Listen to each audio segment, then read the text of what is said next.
তুমি অনেক ভালো একটা লক্ষ্মী মাইয়া। তুমি আমার কথা মতো কাজ করছো, আর আমি তোমার কাছে যা আশা করছিলাম তার থেকে তো তুমি অনেক বেশি দিয়ে বলাইছো আমারে। আমি তো খুশিতে এখন তো ঠুম্বর হয়ে গেছি, মনে হচ্ছে আমি তোমার প্রেমে বেড়ে যেতেছি।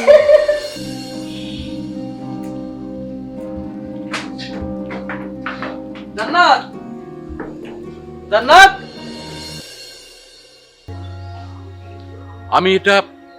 আমি এটা কি দেখলাম? না না, আসলে নিজের চোখকে তো আর অবিশ্বাস করা যায় না। তা আচ্ছা, এটা কি করে সম্ভব? হাসান একটা ধার্মিক ছেলে, একটা ভালো ছেলে, আর তার বাড়ির ওয়াইফ। না না না না না, এটা এটা কোনো মতেই মেনে নেওয়া যায় না। না না না, অবিশ্বাসের তো কিছু নেই। আপনি যেভাবে বলছেন না, এটা তো অবিশ্বাসেরই কথা। ও তো জীবনে বাড়ির বাইরে কখনো বের হয় না। আপনি কি ধরনের কথা বললেন মেয়ে? আপনার কি আমার সাথে কোনো সমস্যা আছে?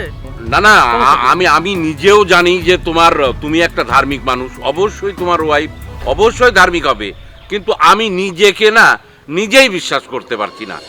তোমার হাতে আংটি মনে হচ্ছে, সোনার আংটি। হ্যাঁ আন্টি তো। সোনার আংটি মনে হচ্ছে। এত দামি আংটি কই পাইলা? আংটি? ও, তোমাকে তো বলাই হয়নি, বড় আপা দিছে। তোমার একটু ছদ্মবেশ ধারণ করতে হবে। ছদ্মবেশ বলতে? মানে তোমাকে যাতে তোমার ওয়াইফ না চিনতে পারে, মানে চিনলে তো আর তোমার সঙ্গে চ্যাটিংই করবে না। না কি তুমি পারবা? হুম। তাহলে আমি টাইমটা তোমাকে অবশ্যই জানাই দেবো, না ওই টাইমে তুমি আমার সঙ্গে দেখা করবে, ঠিক আছে? তারপরে দেখো কথা ঠিক আছে কিনা।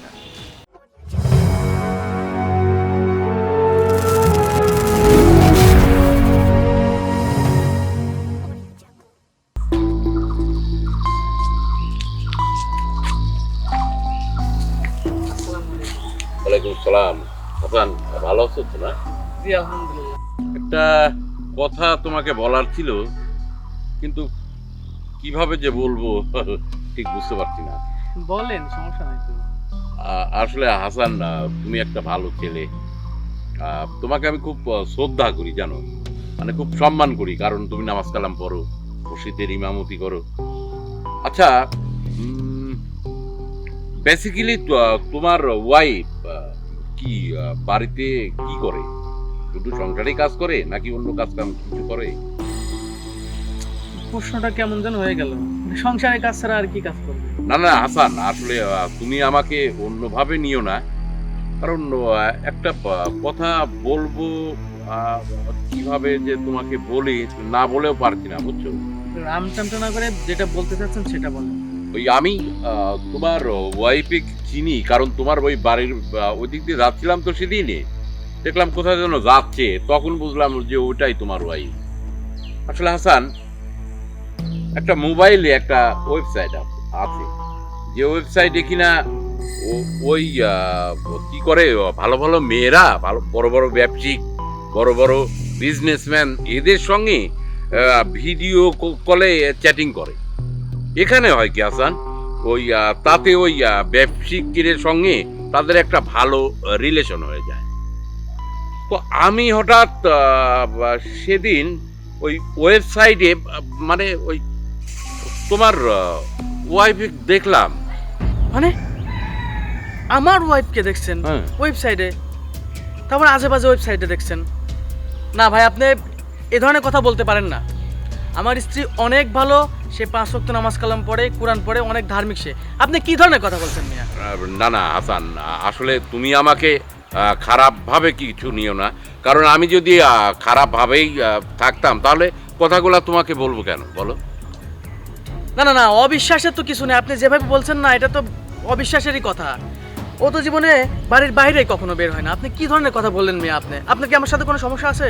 না না, আমি নিজেও জানি যে তুমি একটা ধার্মিক মানুষ, অবশ্যই তোমার ওয়াইফ অবশ্যই ধার্মিক হবে, কিন্তু আমি নিজেই বিশ্বাস করতে পারছি না।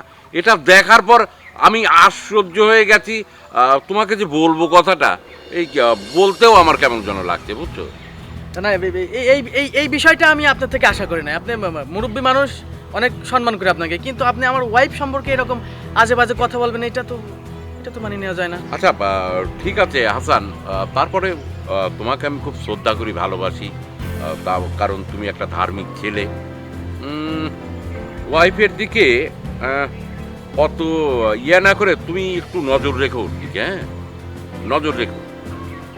ঠিক আছে হাসান, তাহলে যাই। আসসালামু আলাইকুম। ওয়ালাইকুম আসসালাম।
কাপড় তুলে নেড়ে দিচ্ছ?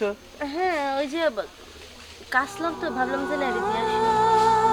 তোমার হাতে আংটি মনে হচ্ছে, সোনার আংটি। হ্যাঁ হ্যাঁ, আংটি তো। সোনার আংটি মনে হচ্ছে, এত দামি আংটি কই পাইলা? আংটি?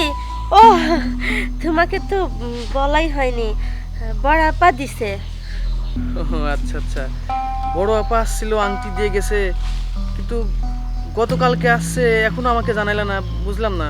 ওই যে কালকে তো তুমি দেরি করে আসছো, তো বড় আপা আসছিল, তুমি বাড়ি থেকে বের হয়ে যাওয়ার পরই বড় আপা আসছিল।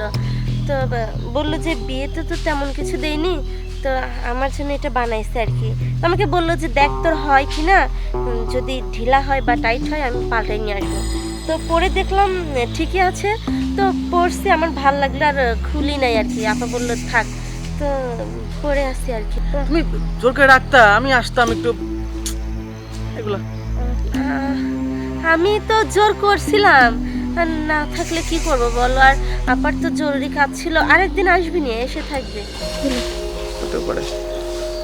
চলো ভিতরে চলো, একটু খাবারগুলো বেড়ে দাও, খেয়ে আবার নামাজে যেতে হবে। আচ্ছা চলো। আসো, আসো, আসো।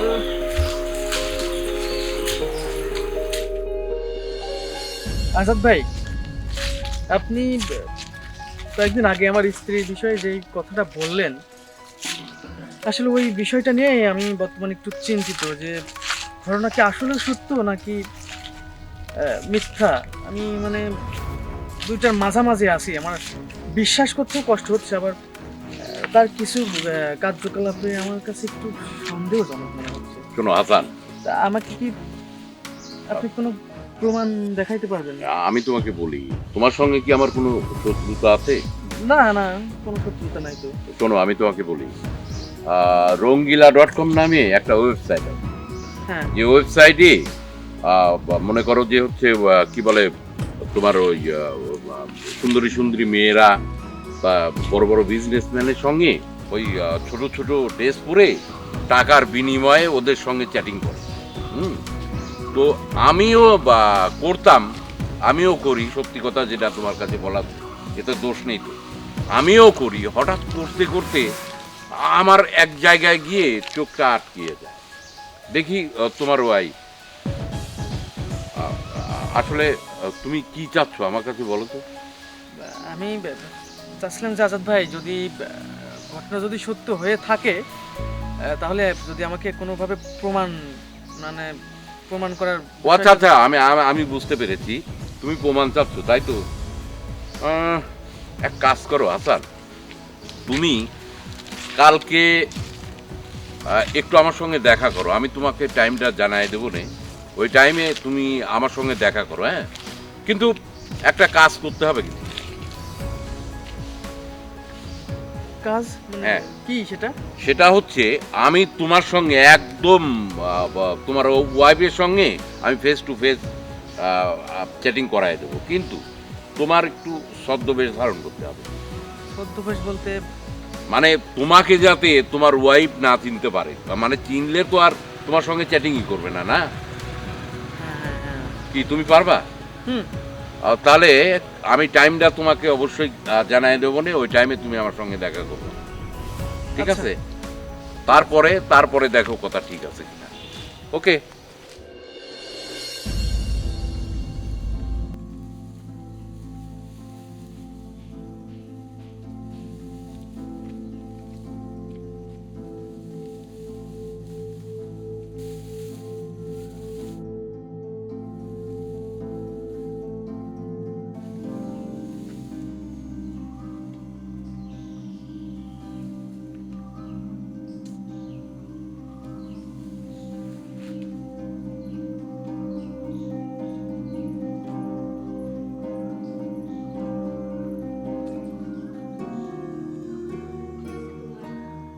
কি চিন্তা করতেছে এখানে দাঁড়ায়?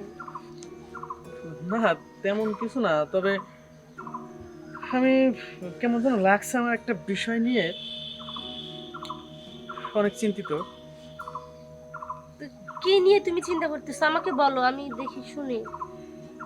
বিষয়টা আসলে তেমন জটিল মনে হচ্ছে না, আবার কিন্তু নিজের কাছে মনের ভিতর কেমন যেন নাড়া দিচ্ছে যে আসলে অনেক কঠিন জটিল টাইপের। হ্যাঁ, আমাকে না একজন একটা কথা বললো, হ্যাঁ, কিন্তু কথাটা আদেও কি সত্য না মিথ্যা, বা সেই কি মিথ্যা বললো না ঘটনাটাই সত্য, এটা আসলে আমি এখনো কোনোভাবে বুঝতে পারছি না। এইটা নিয়েই একটু চিন্তিত আছি। আচ্ছা, কি সত্য কি মিথ্যা মানে না শুনলে সেটা বুঝবো কি করে? আমাকে বলো, শুনি দেখি কি, তারপরে দেখি কোনো সমাধান পাওয়া যায় কিনা। না থাক, তোমার তোমার জানার দরকার নাই, তুমি না জানলেও হবে। আমি বিষয়গুলো একটু দেখি আর একটু ক্লিয়ার করে আমি নিজে থেকে কিছু বুঝতে পারি কিনা। তবে আমার কাছে কেমন যেন লাগছে আসলে। না দেখো, তুমি যেটা নিয়ে চিন্তা করতেছো তুমি আমার কাছে খুলে বলো, দেখবে হালকা লাগবে। সব কথাই সবাইকে বলতে হয় না। যাই হোক, তুমি যাও, তোমার কাজ করো। আচ্ছা ঠিক আছে।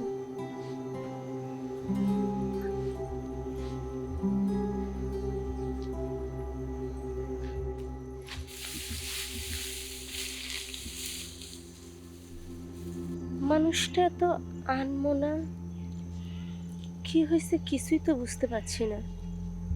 এরকম তো কখনো করে না। কি এমন বিষয় নিয়ে এত চিন্তিত? সব কিছু জানতে পারেনি তো? না না, আমি কি ভাবছি ও কিভাবে জানবে? ওর তো অ্যান্ড্রয়েড ফোন নেই। যাই হোক, পরে আবার শোনা যাবে, কাজ করতে।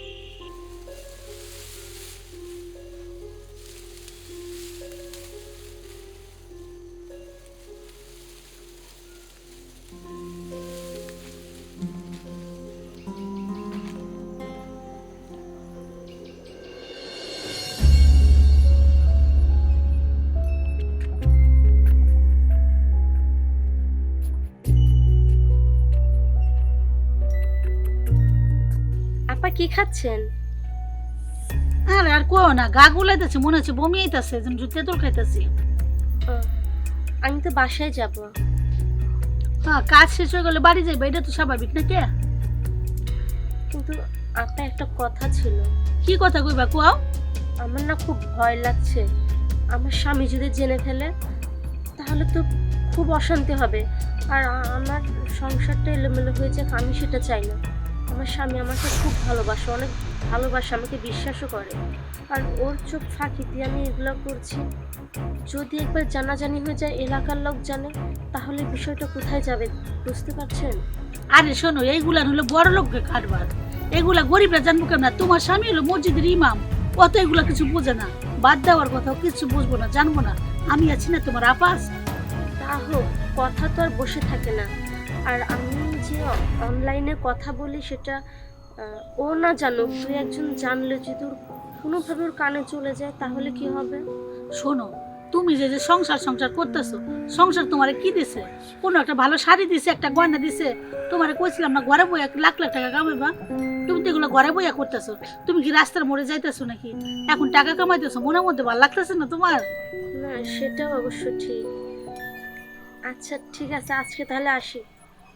আচ্ছা যাও, কালকে সময় মতো চলে আয়। আর শোনো, আজকের পেমেন্ট আর কালকের পেমেন্ট একসাথে নিও, ঠিক আছে? আচ্ছা। আচ্ছা তাহলে যাও।